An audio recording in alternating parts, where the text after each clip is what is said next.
pertemuan kita pada hari ini mengenai pendidikan kewarganegaraan sebagai mata kuliah merupakan amanat dari undang-undang itu sendiri. Yang pertama, kebutuhan kita tetap mempelajari dan terus mempelajari kewarganegaraan. Yang pertama, karena memang adalah aturan undang-undang yang harus kita jalankan. Yang kedua, fenomena-fenomena pergeseran nasionalisme ya, dari nasionalisme ke masyarakat global atau global society itu juga telah kita masuki ya. Itu merupakan dua tantangan pokok. Di sisi lain, undang-undang kita itu mengharapkan tumbuhnya nasionalisme dari setiap warga negara Indonesia, tapi di sisi lain kita dihadapkan satu masyarakat yang disebut sebagai masyarakat global, di mana masyarakat global itu ditandai dengan runtuhnya teritorial kebangsaan kita, teritorial kenegaraan kita. Maka kalau hari ini masih ada mahasiswa yang masih berpikiran fanatik terhadap daerahnya, kesukuannya, ya, maka itu sudah tidak zamannya lagi. Ya. Tapi kalau fanatik terhadap nasionalisme itu yang cukup penting. Artinya begini, ada orang yang terlalu fanatik dengan kejawaannya, Bataknya gitu ya, Bugisnya, Madura dan macam-macam, sehingga biasa berakhir pada arena konflik ya, fisik gitu.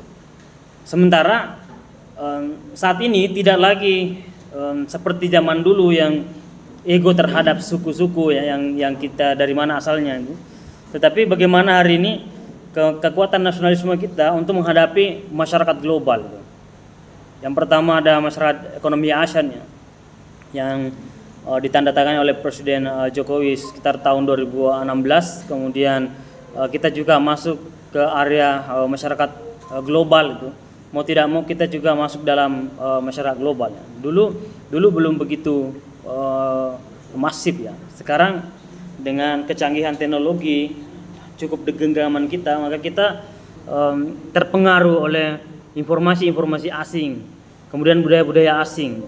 Itu yang menghiasi setiap diri kita sebagai warga negara. Maka ada dilematis ya, antara kecintaan terhadap negara kita, kemudian yang kedua kita juga ingin bersaing dalam dunia global tuh. Maka hari ini bahkan tidak cukup pun kemampuan kita secara nasional saja. Kita harus melampaui batas teritorial kita ya, tanpa mengurangi rasa nasionalisme ya, kebangsaan kita, tapi kita juga harus berpikir secara global. Dan itu adalah satu kenyataan dan satu fakta. Maka hari ini generasi yang tidak mengerti bahasa Inggris, tidak tahu bahasa Inggris, itu akan tergilas oleh zaman masa depan. Karena itu yang terjadi hari ini, kita masyarakat global. Kita sudah melihat betapa banyak masyarakat asing yang bekerja di negara kita tanpa pajak ya, tanpa persyaratan apapun, karena itu sebuah pertukaran ya, memang sudah disepakati. Misalnya masyarakat ekonomi ASEAN itu bebas saja masuk ke negara kita, produk-produk ataukah orang-orang yang bekerja, tenaga kerja yang masuk ke negara kita itu melimpah ruah ya. Tapi di sisi lain sebaliknya, apakah warga negara Indonesia itu siap bekerja di negara-negara lain ya? Misalnya di Jepang ya, Australia ya, Cina ya, Malaysia dan macam-macamnya. Nah, itu menjadi pertanyaan penting. Nah, karena batas teritorial itu telah runtuh ya, dari nasionalisme kemudian masuk ke masyarakat global, iya, maka tentu percaturan budaya itu terjadi. Nah, disinilah pentingnya kita memahami kembali kewarganegaraan. Maka itu sebabnya wajar ketika dalam Undang-Undang Nomor 12 Tahun 2012 tentang Pendidikan Tinggi, Pasal 35 Ayat 3, yaitu mewajibkan mata kuliah kewarganegaraan disampaikan di perguruan tinggi. Itu jelas ya, bukan hanya di sekolah tapi juga di perguruan tinggi.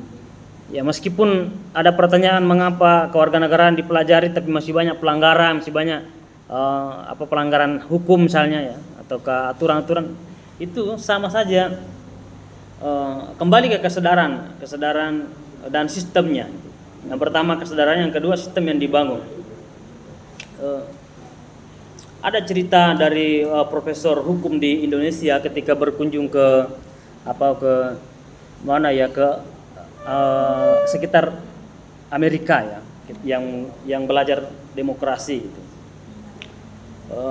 Dia melakukan penelitian di satu negara ya di Amerika, kemudian dia mendapatkan di bagian pelosok itu agak hutan tuh, tapi ada lampu merahnya gitu.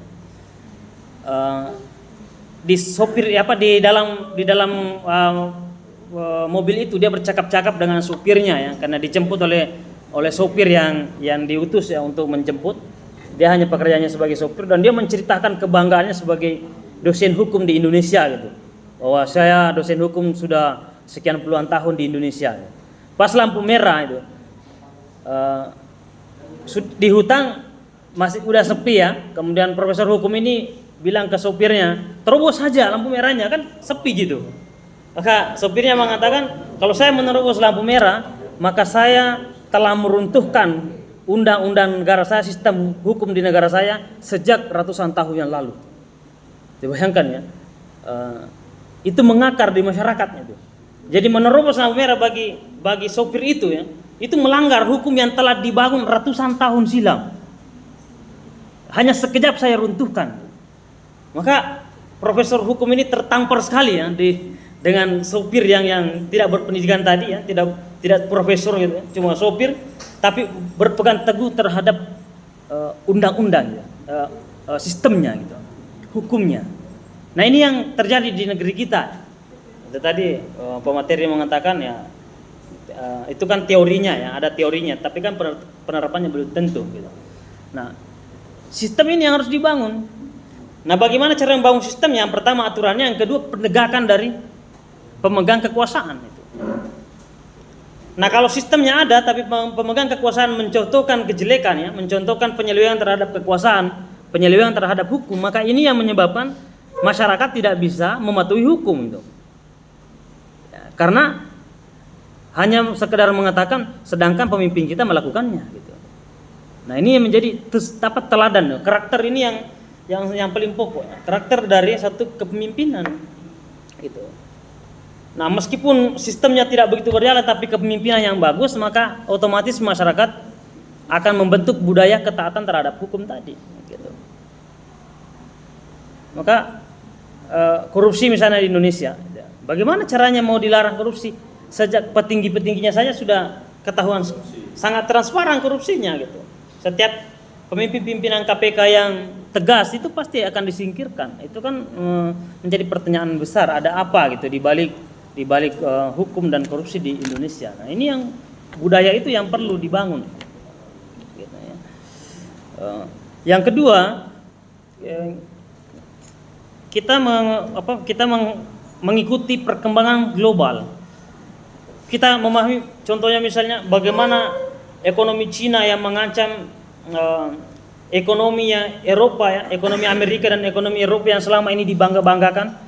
Maka ada buku yang sudah ditulis sejak 2012 ya mengenai isinya masa depan Cina ya, akan menguasai di tahun 2020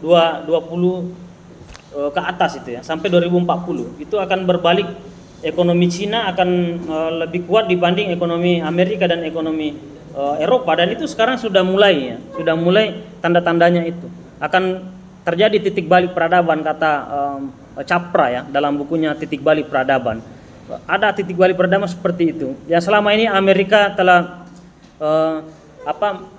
mengakui dirinya sebagai superpower, tapi saat ini mengalami kegagapan dalam menghadapi percaturan ekonomi Cina dan kekuatan-kekuatan tempur dari Iran. Maka dua negara ini ditambah lagi Rusia misalnya yang punya kekuatan yang luar biasa, ada Korea dan macam-macamnya, dan mulai seimbang. Ya.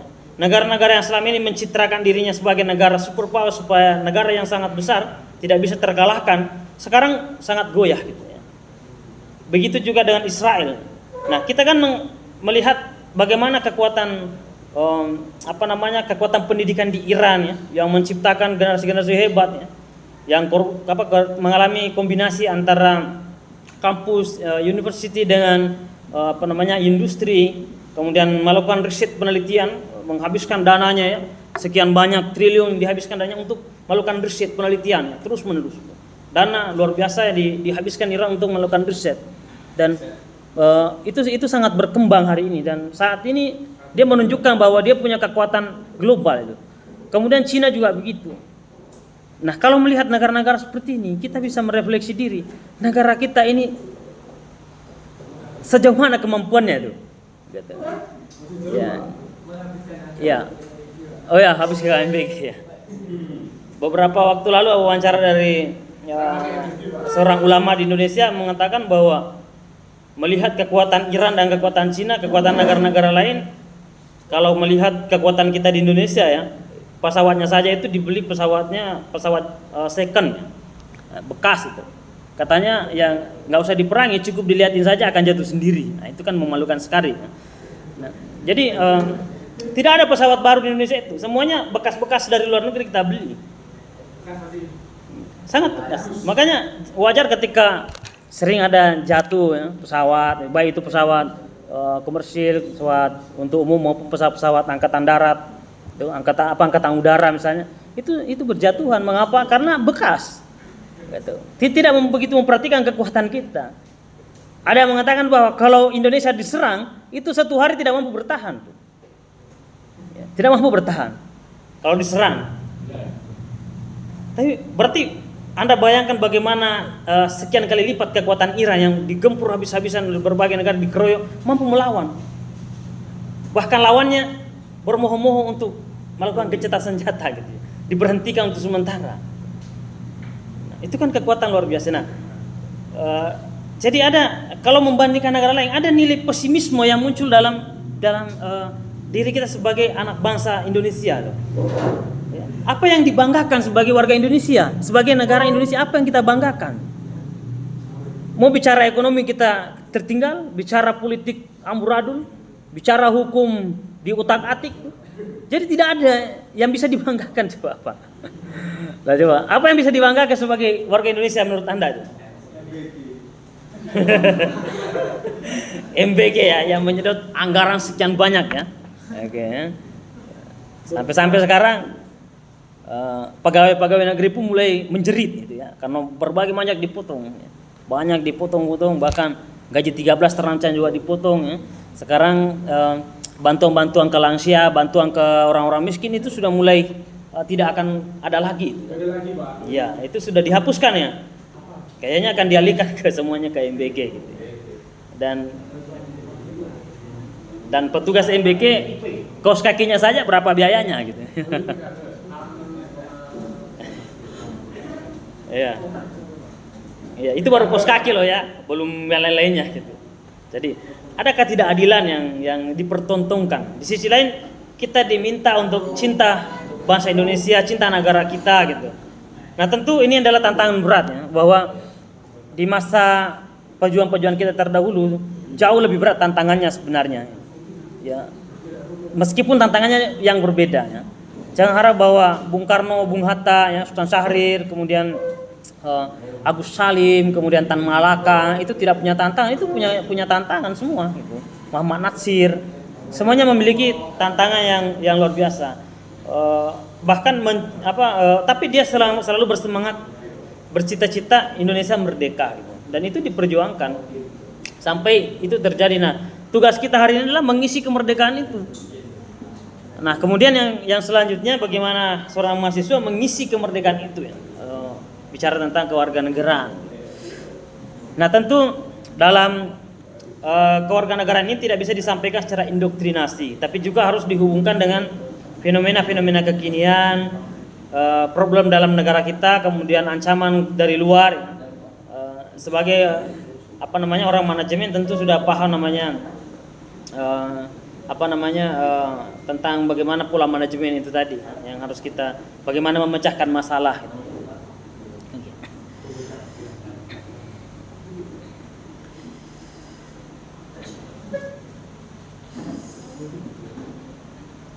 Nah, di dalam penjelasan pasal 35 ayat 3 bahwa mata kuliah kewarganegaraan merupakan pendidikan yang mencakup Pancasila. Itu terutama bahwa Pancasila kita harus mengerti, memaknai itu ya. Kata Rocky Gerung, presiden tidak mengerti Pancasila gitu. Ya. Itu yang menjadi ketersinggungan yang luar biasa para pejabat-pejabat gitu. Ya. Dites tuh beberapa bupati dites baca Pancasila itu itu lain-lain ya, teksnya sudah berubah gitu ya, lupa gitu. Jangankan maknanya, ya tesnya saja lupa gitu. Ya ini yang jadi masalah ya. Apa yang mau diharap coba dari pemimpin itu untuk memaknai Pancasila, teksnya saja dia lupa. Gitu. Itu hal yang sangat mendasar sekali ya Pancasila.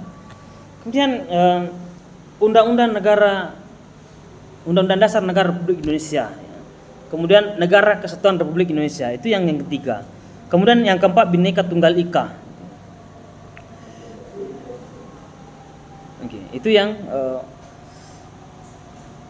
untuk membentuk mahasiswa menjadi warga negara yang memiliki rasa kebangsaan dan cinta tanah air. Gitu. Nah itu kegunaannya dari kewarganegaraan untuk dipelajari sebagai mahasiswa. Ya. Jadi perbedaan mata kuliah Pancasila dengan mata kuliah kewarganegaraan. Mata kuliah kewarganegaraan itu cakupannya lebih luas, ya, bersifat nusantara. Bahkan di dalamnya dibahas mengenai Pancasila. Ya, tapi kalau mata kuliah Pancasila itu fokus ke Pancasilanya, kita bedah masing-masing. Itu cukup Anda baca bukunya Yudi Latif, misalnya Negara Paripurna yang sampulnya warna merah, kemudian ada juga mata air keteladanan yang sampulnya warna abu-abu ya. Ada juga yang itu ya. Kemudian ada juga yang wawasan Pancasila itu sampulnya warna agak hitam itu juga kalau dipahami bukunya Yudi Latif itu kita sangat mengerti Pancasila tuh. Ya, mata air yang ditulis tadi itu Yudi Latif juga sangat bagus ya. Oke. Tapi hampir semua bukunya itu mencakup Pancasila. Dia doktor tapi profesor-profesor di Indonesia pun merujuk pemikiran-pemikirannya. Bahkan profesor-profesor di UGM pun waktu saya masih di Jogja juga masih menggunakan Yudi Latif sebagai referensi dalam percakapan Pancasila. Gitu, ya. Karena dia konsen penelitiannya ke situ. Ya. Dari S1, S2, S3 konsen terhadap Pancasila dan nasionalisme. Maka dia memiliki kepakaran, dia punya kepakaran di situ. Nah, kewarganegaraan juga sudah banyak buku-buku sifatnya online juga ada. Kalau tidak bisa beli buku atau tidak mau membeli buku fisiknya, banyak yang sudah menjadi PDF ya, dibaca. Nah, cakupan kewarganegaraan ini yang cukup luas dan teman-teman Anda sudah cukup banyak dibahas dari pertemuan sebelumnya dan akan ditambah juga akan pertemuan-pertemuan selanjutnya seputar kewarganegaraan. Nah, tentu kalau sebagai seorang mahasiswa yang paling utama adalah memahami tugas dan tanggung jawab seorang mahasiswa. Jangan pernah mengkhianati tugas-tugas dan kewajiban seorang mahasiswa gitu. Anda membaca sejarah apapun, tidak ada negara di dunia ini yang mengalami satu revolusi, satu perubahan besar tanpa dari sumbangsi dari mahasiswa. Revolusi Prancis juga digerakkan oleh kaum cendekiawan ya. Revolusi Iran 1970-an juga itu digerakkan oleh kelompok-kelompok pemikir cendekian Muslim. Seperti misalnya Dr. Ali Shariati sebagai doktor dari lulusan Prancis, sosiologi dari Prancis, tetapi dia orang Iran ya, dan mengkombinasikan pemikirannya antara Quran ya, antara Islam dengan sosiologi.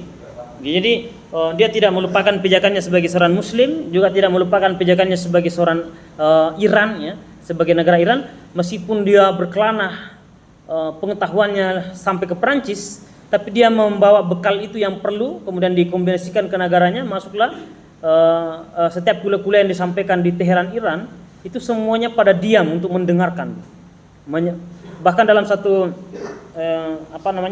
cerita yang disampaikan senior saya yang pernah sampai ke Iran ya, belajar waktu saya masih kuliah di Makassar, tuh ketemu teman-teman yang sampai ke Teheran belajar ya. Ada yang dari Hausa ya, Hausa itu suatu universitas juga, tapi banyak di Teheran.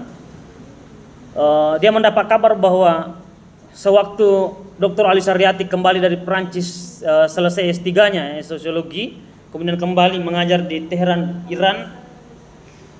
Setiap dia memberikan mata kuliah itu semua mahasiswa di kampusnya berkumpul itu. Sampai sesak itu. Bahkan di luar, ada yang sampai di luar. Bahkan ada dosen yang ditinggalkan mahasiswanya pada saat kuliah karena mengetahui Dr. Ali Saryati ada jadwalnya mengajar. Ya, bayangkan kehebatan seorang pemikir Iran ya, seperti misalnya Ali Saryati tadi. Setiap dia menyampaikan kuliah-kuliah, ceramah-ceramah ya, yang pertama ada teksnya ya, ketika Anda membaca bukunya, Ali Saryati sebagai seorang mahasiswa maupun waktu dia sebagai seorang dosen, itu dia menulis paper kemudian dibukukan, itu juga disampaikan ya. Gagasan-gagasan inilah yang menyebabkan Iran mengalami lompatan-lompatan pemikiran yang dulunya yang sangat pro sama Amerika, dibawa kaki tangan Amerika, kemudian dia merubah diri ya, merevolusi diri ya, kemudian masuk ke revolusi dari Iran itu sendiri yang memberikan perubahan total terhadap konstitusinya ya, yang tidak menjauhkan diri dari Quran, tidak menjauhkan diri dari hadis, kemudian dia kombinasikan dengan perkembangan global itu, perkembangan masa kini. Nah, itu luar biasa ya. Nah, Ali Saryati ini menulis itu. Anda baca misalnya tugas cendekiawan Muslim, ada juga peran cendekiawan Muslim gitu. Kemudian ada paradigma kaum tertindas. Kalau Anda membaca itu, Anda akan merasa sebagai mahasiswa yang sangat perlu untuk melakukan gerakan-gerakan perubahan gitu ya. Pasti dia akan membahas bahwa semua gerakan-gerakan di dunia ini ya, di negara-negara di dunia ini itu dimotori oleh mahasiswa gitu. Di Indonesia juga begitu, dipelopori oleh para generasi yang melakukan Sumpah Pemuda ya.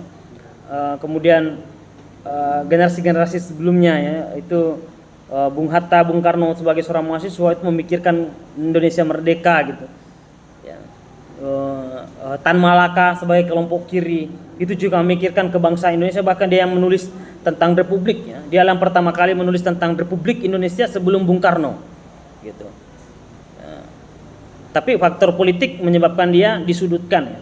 Tapi kalau pemikirannya, misalnya Anda membaca bukunya Dari Penjara ke Penjara ya, Tan Malaka, itu sangat-sangat menarik sekali itu. Oke. Bahkan buku kiri pun perlu kita baca, seperti bukunya Dan Aidit, ya silakan baca saja ya. Ada Musso, itu sangat penting karena mengapa? Itu gerakan ya. Itu gerakan yang memikirkan masyarakat tertindas itu. Dan itu sangat dekat sekali dengan Islam, disebut sebagai memerdekakan manusia dari kaum mustada'afin, gerakan tertindas, orang tertindas tuh. Dan di dalam Islam itu kaum mustada'afin atau disebut sebagai kelompok tertindas, inilah yang dibela oleh para nabi gitu. Ini yang dibela oleh para ulama gitu.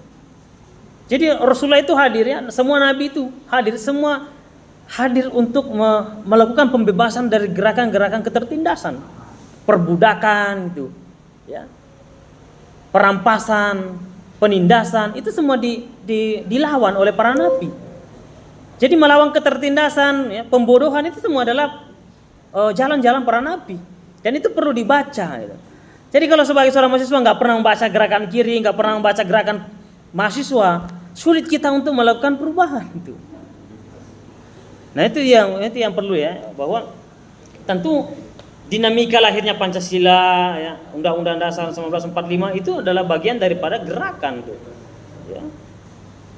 Pemikiran-pemikiran tokoh, bagaimana memikirkan tentang kombinasi antara dimensi ilahiyah, ketuhanan yang Maha Esa misalnya, dengan kemanusiaan, kemudian ada namanya keadilan ya, keadilan sosial gitu.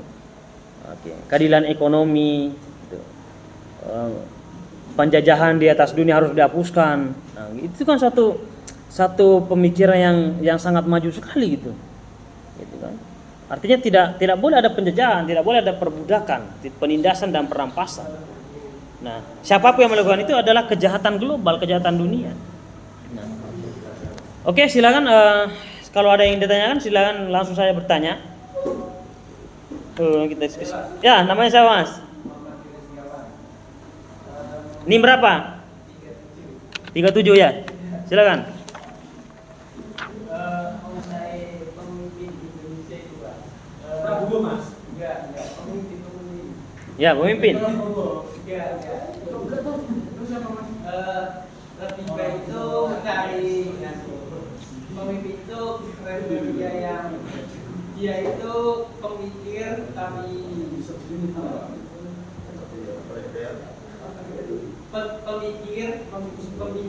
seorang yang pemikir tapi dia semena-mena gitu. Atau dia bodoh tapi dia bijaksana gitu. Bijak yang mana? Itu bijaksana. Oke. Adakah orang yang bodoh bijaksana? Tidak ada. Orang yang bijaksana itu pintar. Kalau bodoh ujungnya pelangap longo. Nah, itu pasangannya gitu kan. Iya. Ya. Kalau bijaksana itu beda lagi. Bijaksana itu punya kearifan gitu ya. Gitu. Oke, ada pemimpin yang pemikir tapi dia bodoh tapi dia itu kayak punya simpati gitu lah. Tidak cukup hanya simpati ya. Oke. Jadi seorang pemimpin harus cerdas gitu. Harus cerdas karena kecerdasan inilah yang akan membanggakan negaranya sendiri dan bisa berdialektika, bisa berkompromi, bisa berdiplomasi dengan negara-negara lain gitu. Tapi di Indonesia itu malahan kebanyakan orang-orang yang cerdas itu malahan mereka yang membodohi para rakyat-rakyatnya, Pak.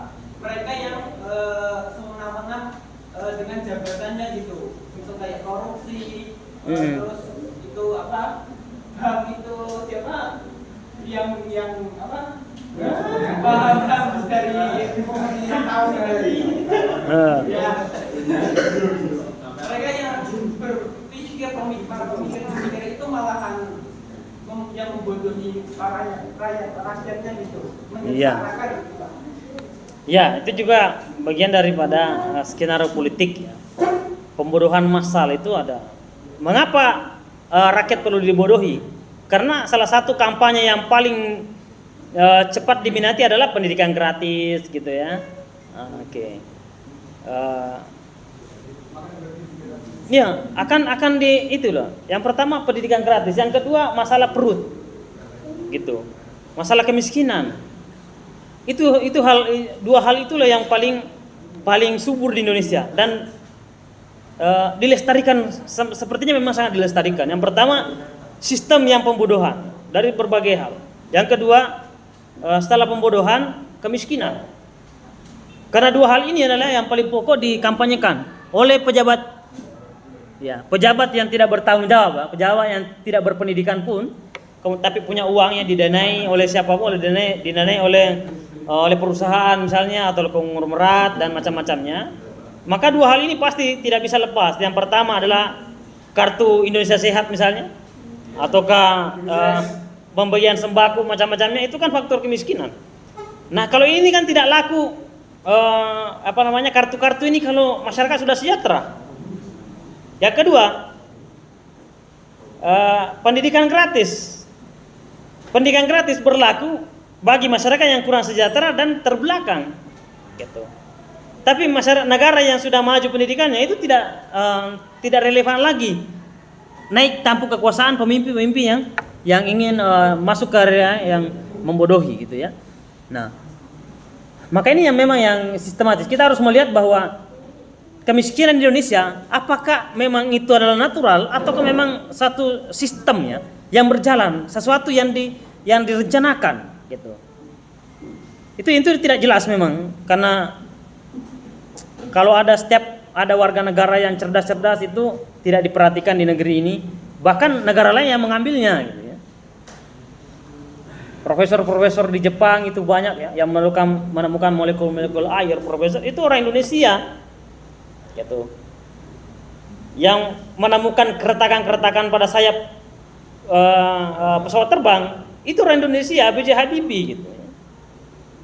Itu dia orang Indonesia, tapi di Indonesia tidak menarik orang begitu gitu. Tidak menarik karena orang begini akan mencerdaskan orang-orang ini, masyarakat ini akan dicerdaskan. Kalau cerdas, maka negaranya tidak bisa dirusak. Mengapa? Karena Indonesia itu bukan memproduksi orang cerdas. Ya. Kekayaan Indonesia itu bukan memproduksi orang cerdas, tapi kekayaan Indonesia itu memproduksi sumber daya alam. Maka salah satu cara menguasai sumber daya alam ini, yang pertama adalah bodohi rakyatnya, yang kedua miskinkan rakyatnya. Itu caranya untuk mengeksploitasi alam. Gitu. Beda dengan negara-negara maju seperti misalnya Jerman, Amerika, ya, negara-negara di Eropa, ya, seperti misalnya Prancis, itu kan negara-negara yang berkembang itu murni dari intelektual, bukan mengandalkan sumber daya alam gitu. Jepang juga begitu, ya, sumber daya alam. Australia itu lebih luas Jawa loh, ya, Australia itu, ya. Tapi tingkat pendidikannya, ya, itu tertinggi di dunia. Bayangkan, sekitar 5 kampusnya itu terbaik di dunia. Gitu. Nomor 1, nomor 2 gitu. Itu Australia, kecil sekali. Lebih sempit dari Pulau Jawa. Sumber daya alamnya kurang. Tapi kenapa? Masyarakatnya cerdas. Gitu. Cerdas masyarakatnya. Nah, negara-negara ini kaya itu karena murni kecerdasan dari rakyatnya. Indonesia itu kaya bukan karena kecerdasan rakyatnya, tapi sumber daya alamnya. Nah, sumber daya alam ini adalah lahan empuk untuk dieksploitasi. Masuklah Freeport dari Amerika, ya, menguasai tambang emas gitu. Awal beroperasi tambang emas di Papua itu, kata profesor saya dulu di Jogja, 1 hari beroperasi tambang emas di Freeport Papua itu bisa menghidupi 1 hari semua masyarakat Eropa. Bayangkan kekayaan Papua itu, ya, kekayaan Indonesia ini, ya, emasnya itu. Nah, ini kan nasionalisme ini yang perlu kalau Bung Karno ingin menasionalismekan semua ini. Itu sebabnya mengapa Bung Karno cepat dilengsarkan, karena itu sangat dibenci oleh Amerika, dibenci oleh negara-negara adik kuasa, karena Presiden Bung Karno ingin menasionalisasikan semua aset-asetnya. Nah, ketika jatuh masuk Soeharto, maka Amerika masuk. Itulah dia menguasai Freeport Papua, ya, karena sudah tidak ada lagi yang punya kekuatan nasionalisme yang akan nasionalismekan semua aset-asetnya. Semuanya diberikan ke kapitalisme asing. Gitu. Inilah awal mula kehancuran bangsa Indonesia ketika sumber daya alamnya lepas ke negara-negara lain. Gitu. Nah, apa yang kita dapatkan? Hanyalah sisa-sisanya saja. Ya. Jadi tidak. Bayangkan itu, tidak ada rakyat miskin di Indonesia ini, sama sekali tidak ada rakyat miskin kalau kita sendiri yang mengelola emas di Papua itu. Ataukah setidaknya 50-50 lah pembagiannya, ya, Amerika 50%, Indonesia 50%. Ternyata tidak, kita hanya mendapatkan 1%, itu pun masih dibagi-bagi dulu di tingkat kekuasaan, ya. Pernah ada wawancara terhadap petinggi-petinggi Freeport bahwa bukan saya tidak mau memberikan banyak persennya ke Indonesia, tapi untuk melaksanakan tambang emas ini saja itu saya sudah didatangi oleh sekian banyak pejabat, dan itu itu sudah dimintai itu loh, sudah dimintai banyak sekali gitu. Jadi itulah Indonesia begitu. Sebelum beroperasi di luar daripada aturan, sudah ada pejabat-pejabat tertentu yang sudah mengambil lebih dulu, menindas. Jadi otomatis kan banyak juga yang dikeluarkan, akhirnya sedikit yang kita dapat. Katanya udah bagi-bagi. Baru sisa-sisa yang habis dibagi-bagi itu masuklah ke APBN kita. Bayangkan itu, ya. Sedikit sekali sudah 1%, ya. Kemudian dibagi-bagi lagi, itu enggak seberapa. Dan kita belum merdeka secara sumber daya alam. Nah, inilah di sisi lain kita bersyukur sumber daya menimpa di Indonesia. Tapi kalau dipikir, mengapa ya negara yang sebesar Indonesia punya sumber daya yang melimpah, ada lautnya, gunungnya, apanya saja. Garam saja Indonesia itu diimpor loh, ya. Bayangkan, ya. Indonesia itu masuk dalam kategori negara nomor 5, ya. Masuk dalam 5 besar punya laut terbesar di dunia, tapi mengimpor garam. Bayangkan itu, ya, tidak masuk akal mengimpor garam. Jadi garam saja di lautan itu kita impor itu. Apalagi yang lain.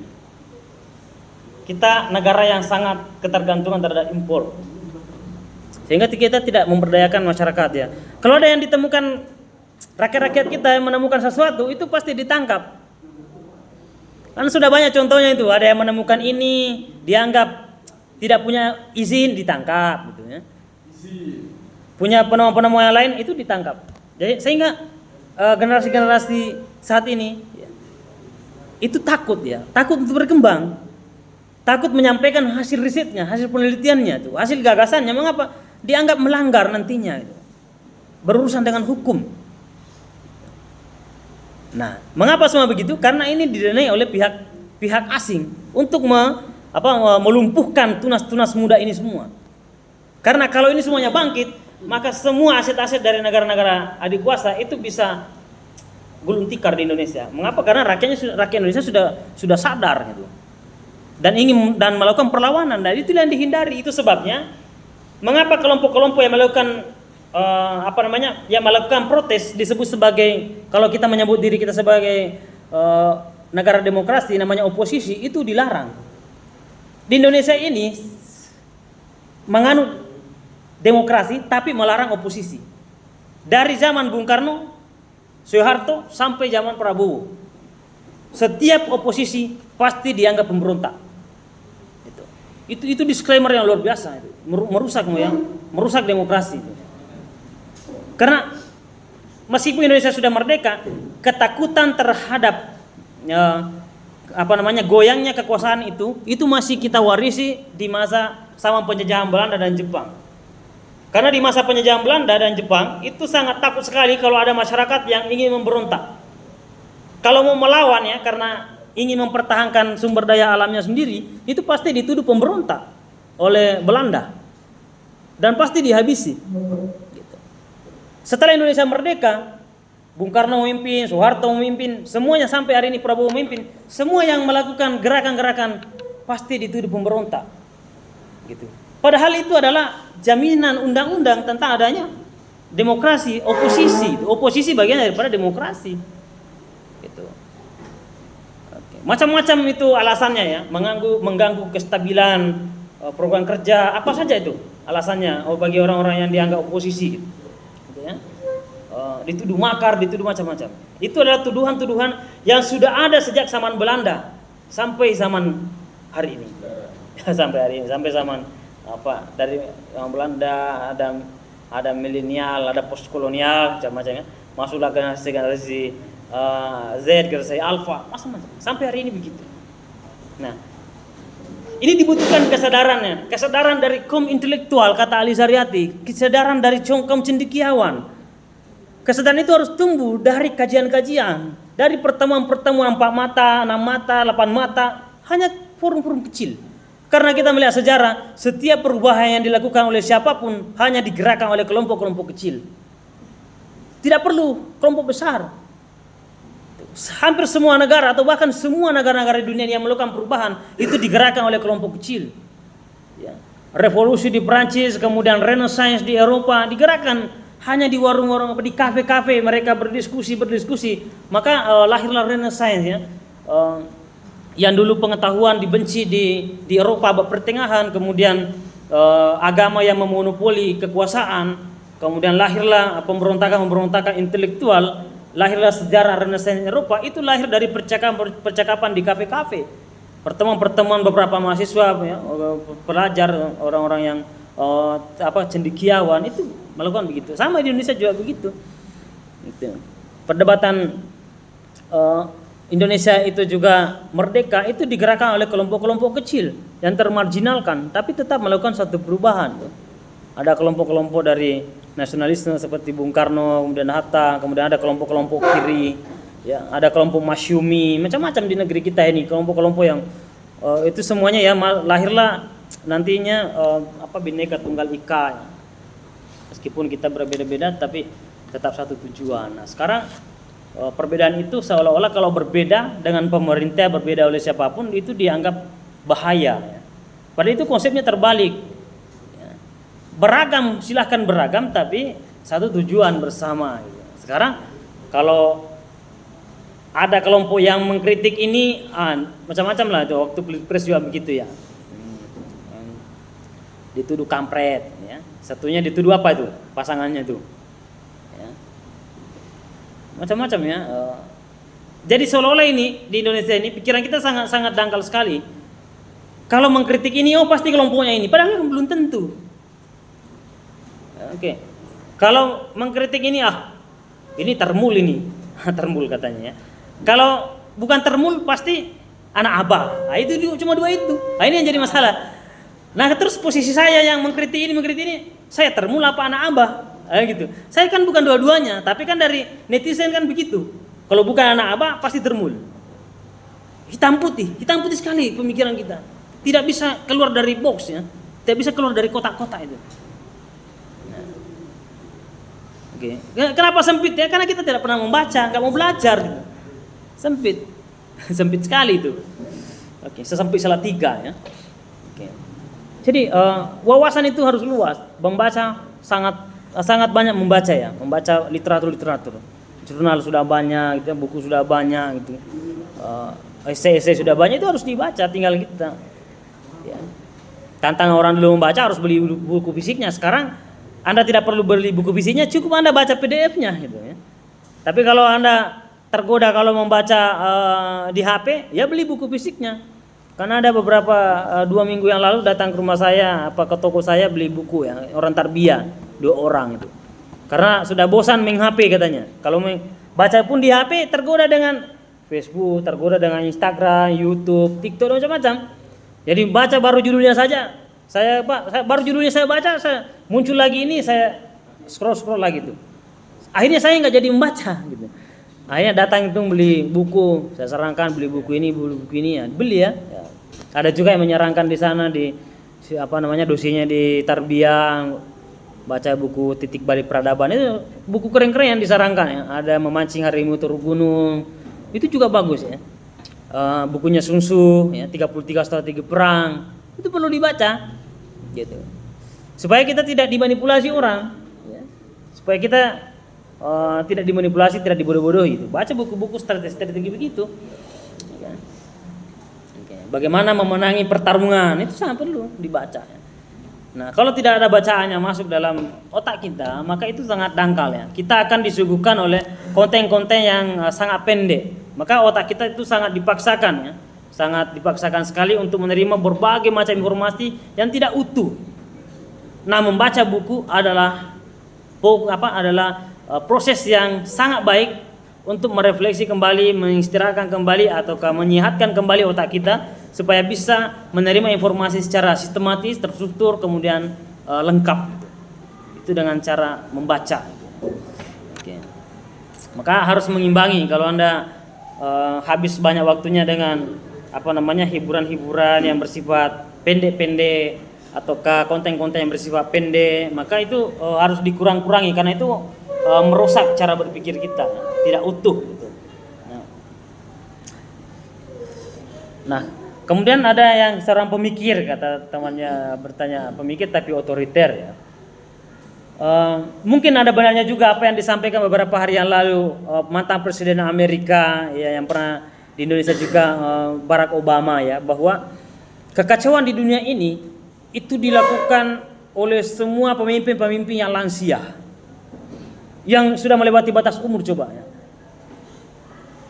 Presiden Israel itu sudah melewati batas umur. Presiden Indonesia Prabowo, macam-macam ini kegaduhan di Indonesia ini, itu juga sudah melewati umur 70 tahun lebih. Itu. Imam Ali Khomeini, Presiden Iran, juga lansia. Ya. Meskipun caranya berbeda ya, tapi itu bagian daripada inilah awal mula perang begitu. Jadi hampir kekacauan di negara ini, di dunia ini, itu disebabkan oleh negara-negara yang pemimpinnya melewati batas umur yang ideal. Gitu. Itu kata Barack Obama ya, hasil amatannya. Saya refleksi, kalau mengamati ya, ada benarnya. Mengapa demikian? Karena gaya lama di masanya itu dipaksakan di masa sekarang. Prabowo itu lahir ataukah dia hidup di dalam suasana Orde Lama, Orde Baru. Dia beberapa kali dipersoalkan terhadap pelanggaran HAM, penculikan mahasiswa. Ya. Benar atau tidak, sampai hari ini belum ada yang bisa mengungkap itu. Ya. Kecuali semuanya sudah meninggal dan itu bisa terungkapnya. Mengapa banyak dokumen-dokumen sejarah di Indonesia ini belum terungkap? Karena pelaku sejarahnya masih banyak yang hidup. Tapi kalau sudah semuanya wafat sekian puluhan tahun ke depan, dokumen ini pasti keluar semua, akan nampak semua. Sekarang disimpan rapat-rapat karena ada yang kepentingan penguasa. Nah, dia lahir di era otoriter di masa Soeharto. Bahkan dia merasakan penderitaan juga di era Soeharto, ya, dipecat dan macam-macam, dipecat dari anggota TNI ya, bahkan punya jabatan, dan masuk ke generasi milenial, generasi Z, generasi Alpha, pola ini dipakai, dan itu sangat membahayakan. Sekarang ini bukan lagi pola fisik loh, bukan lagi peperangan fisik di zaman penjajahan Belanda dan zaman 45, itu bukan lagi. Maka itu tadi Bapak sampaikan di awal bahwa pemikiran kita hari ini, generasi hari ini adalah pemikiran kita adalah melompati fisik itu, yaitu intelektual, kecerdasan. Nah sekarang orang sudah membicarakan AI ya, AI kemudian membicarakan kehidupan di planet Mars yang digagas oleh siapa? Ya. Siapa yang gagas itu? Kehidupan di planet Mars. Yang sebagai orang kaya di dunia hari ini.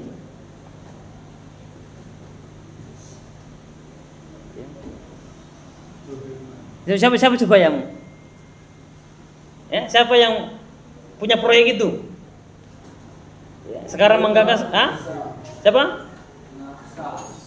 Bukan, ada satu orang ya, satu orang. Tuh. Orang kaya dunia yang menggeser Bill Gates ya, yang menggeser kedudukan Bill Gates sebagai orang terkaya di dunia.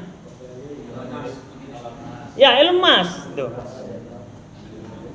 Tahu nggak profesor-profesor yang dipakai untuk kehidupan di Mars itu banyak dari Indonesia, dipekerjakan di sana untuk merancang kehidupan di planet Mars. Bayangkan orang sudah membicarakan kehidupan selanjutnya di planet Mars, kita masih membicarakan MBK gitu kan, kita aduh gimana ya, kita masih membicarakan peperangan fisik, itu tertinggal sekali loh eranya ya, itu era zaman dulu. Maka wajar ketika Barack Obama ya, mantan presiden Amerika, mengkritik bahwa hampir semua yang melakukan kerusakan di dunia ini, semua negara-negara itu dipimpin oleh generasi tua. Generasi tua yang tidak bisa mengimbangi rakyatnya yang banyak generasi milenial, tuh. Generasi muda, apalagi Indonesia. Indonesia kan menghadapi bonus demografi itu. Bonus demografi di mana di dalamnya diisi lebih banyak anak muda dibanding orang tua. Gitu. Nah, kita kan butuhkan pemimpin yang umurnya boleh tua tapi pemikirannya muda gitu ya. Tapi kita juga tidak butuh generasi yang pemimpin yang sangat muda tapi pemikirannya tidak ada. Nah, itu yang jadi masalah. Ya. Jadi tidak apa-apa tua pemimpinnya tapi memikirkan generasi muda dan perkembangan hari ini. Ada lagi pemimpin yang muda tapi tidak tahu berdiplomasi, tidak tahu berbahasa gitu kan. Mungkin begitu.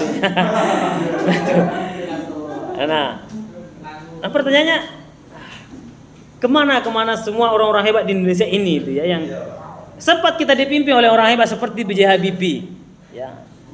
Bukan cuma Indonesia mengakui, dunia mengakui kehebatannya. Tapi kan cuma sebentar di Indonesia ini memimpin. Orang-orang hebat itu cuma sebentar, disingkirkan itu. Kan disingkirkan pasti.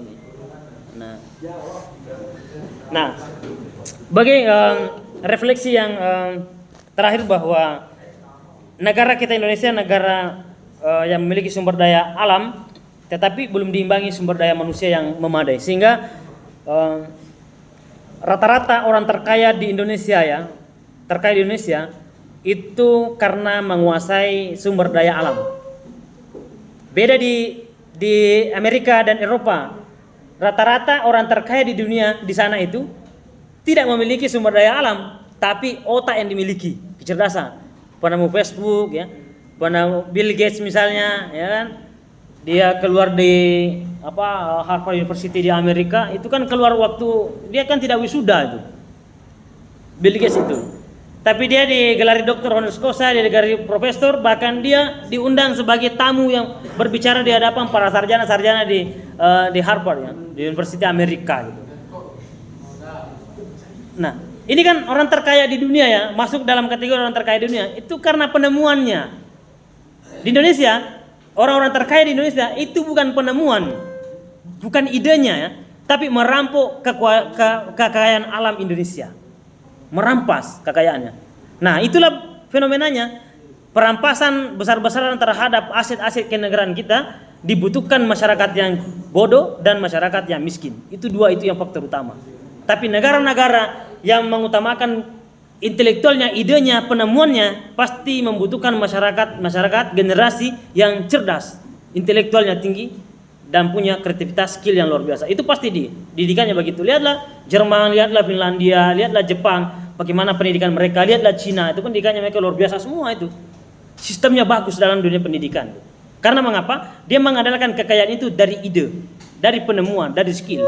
Indonesia, kekuatan penguasanya di Indonesia tidak ada dari ide sama sekali. Pasti pemilik batu bara, ya, pemilik perusahaan-perusahaan, penguasa-penguasa inilah, semuanya begitu. Dia menguasai lautan, ya, lautan pun dipagari, macam-macam di Indonesia. Oke, itu yang menjadi perbincangan kita untuk hari ini, bahwa kewarganegaraan itu sangat penting kita pelajari supaya kita merefleksi, ya, begitu banyak persoalan-persoalan kebangsaan kita, kemudian kita sandingkan dengan Pancasila, Undang-Undang 1945, aturan-aturan dan macam-macamnya.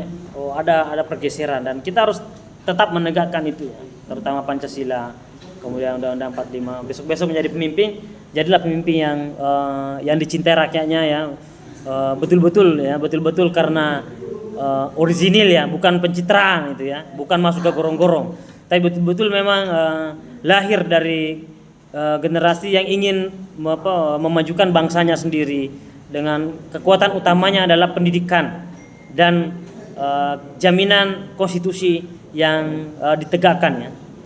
Itu yang paling pokok. Baik, cukup sekian. Bapak cek dulu kehadiran.